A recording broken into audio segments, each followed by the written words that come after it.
Very good evening to you. My name is Neil Harvey. You're watching RT International.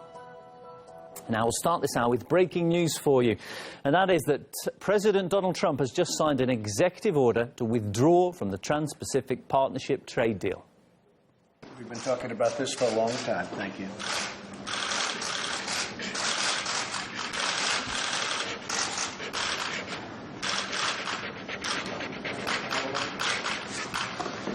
Okay. Great thing for the American worker, what we just did. Joined on the line now by our correspondent, Caleb Maupin. Caleb, so we've just seen Trump there signing this executive order. What more do we know about it, and what do we expect the consequences to be? Well, it looks like one of Donald Trump's key campaign promises has now come into reality. Donald Trump has effectively canceled the Trans-Pacific Partnership. Now, throughout his campaign, Donald Trump spoke against this treaty, saying it was a bad deal for American workers and domestic manufacturers. Let's take a listen to what he said throughout his campaign. Three memorandums. TPP, which is a disaster, by the way, we'll never approve it. TPP, Trans-Pacific Partnership. One bad deal after another. Withdraw from TPP, which is another disaster, and protect every last American job.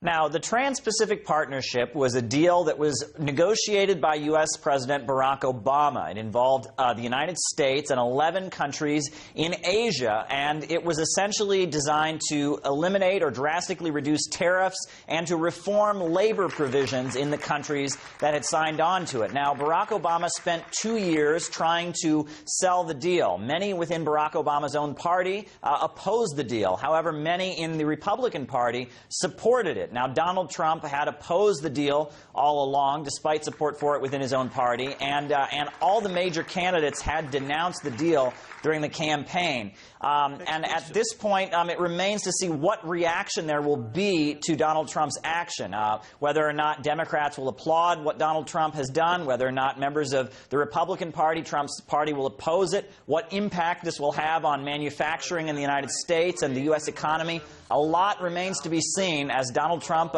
taking office, takes immediate action and fulfills one of his campaign promises. Okay, man, thanks, Caleb Maupin, bringing us the background to that story there. Now, the Trans-Pacific Partnership, or TPP, as it's more commonly known, is a free trade deal. It was expected to cover 800 million people worldwide and involve 40% of the global economy. Among the countries that agreed to TPP were Canada, Australia, Mexico and Japan. Let's get more assessment on this now. I can speak to RT America's host, Ed Schultz. Ed, thanks for joining us. Why should people care about this decision? Is this a big surprise or not? Well, this underscores what Donald Trump has said all along, that he's going to protect American jobs, and this puts the United States in a position of a level of protectionism that we haven't seen for a long time. The fact is that he believed that this was a race to the bottom, that American workers would be competing against workforces in Vietnam in Brunei to the tune of 54 cents an hour.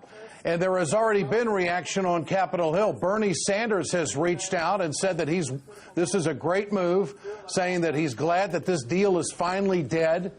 This goes against the millions upon millions of dollars that was spent by Wall Street lobbyists to try to get this deal through the Congress, and they couldn't get it done.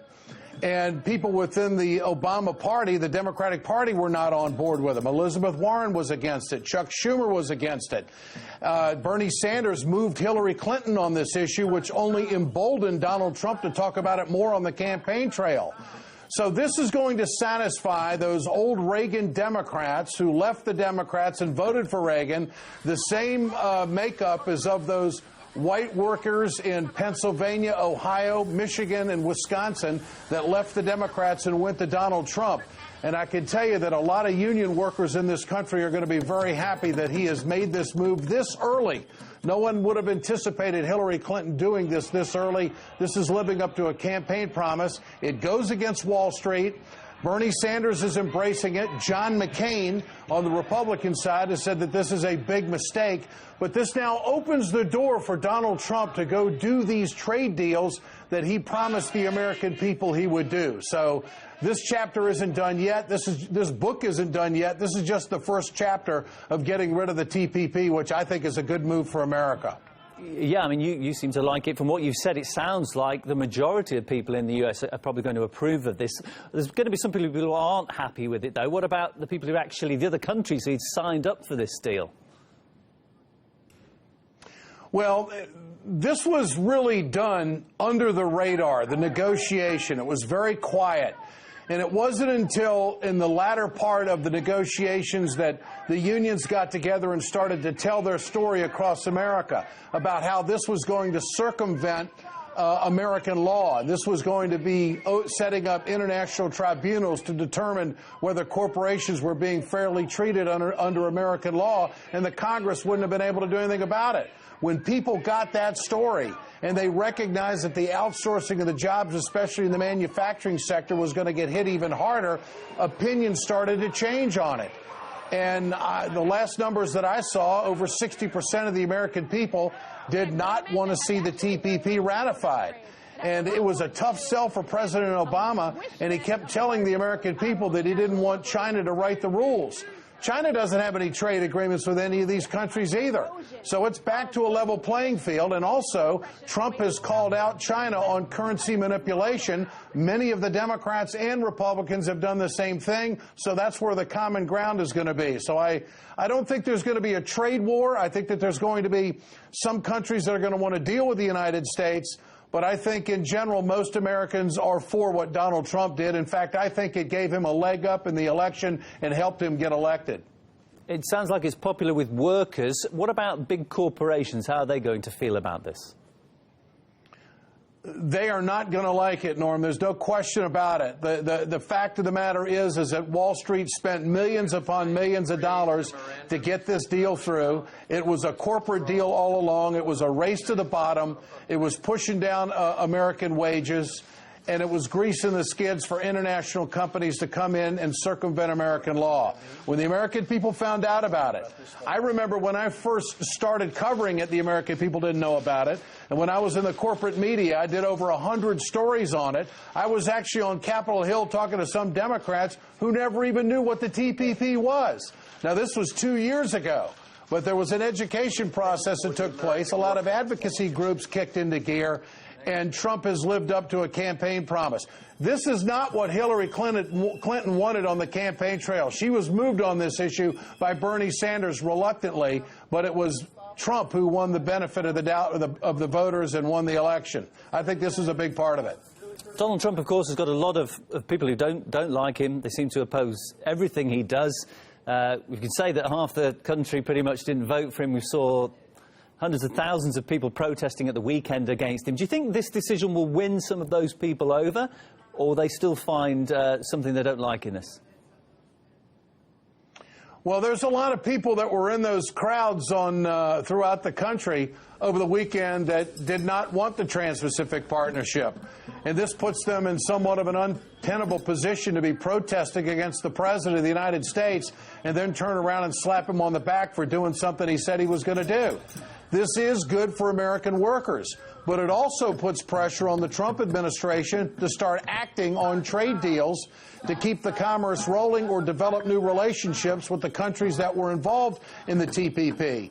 But to level the playing field when it comes to currency manipulation. Many of the people that are protesting the president are going to applaud this deal, and it puts them in a rather interesting position politically. You're not going to hear a whole lot of Democrats on Capitol Hill clamoring about how great Donald Trump is for doing this. This is what they wanted, but they're not going to give him the accolades for it. And do you think that this is a pretty positive start for Donald Trump? People were slightly afraid, I suspect, of how things were going to be under him as president, but it seems like he's off to a positive start. It's a very positive start. Number one, he lived up to what he said he was going to do. Number two, he went right to his base, the working folk that he actually took away from the Democratic Party. If he had not addressed this trade deal, I do not believe he would have won Pennsylvania, Ohio, Michigan, and Wisconsin. He took those union workers that normally go to the Democrats and actually got them active and got them moving. Half the steel workers in this country voted for Trump. And many people think that the unions voted against their own best interests. I don't see that at all. This is exactly what they wanted. I did a lot of town halls in the last several years talking to people, and they were frightful of this deal because this was going to grease the skids for more outsourcing and make it easier for corporations to ship their jobs overseas and lower the protections for workers in this country. And I just think that this is a very populist thing to do. It crosses both Republican and Democratic lines, and it's a great move. It puts the president on good footing with the people who voted for him. Despite all the protests, this puts him on good footing with the people that wanted him to be president. Yeah, Trump's talked the talk a lot. Seems like he's started to walk the walk as well to go with it. Many thanks for joining us. That's RT America host Ed Schultz on the line with me.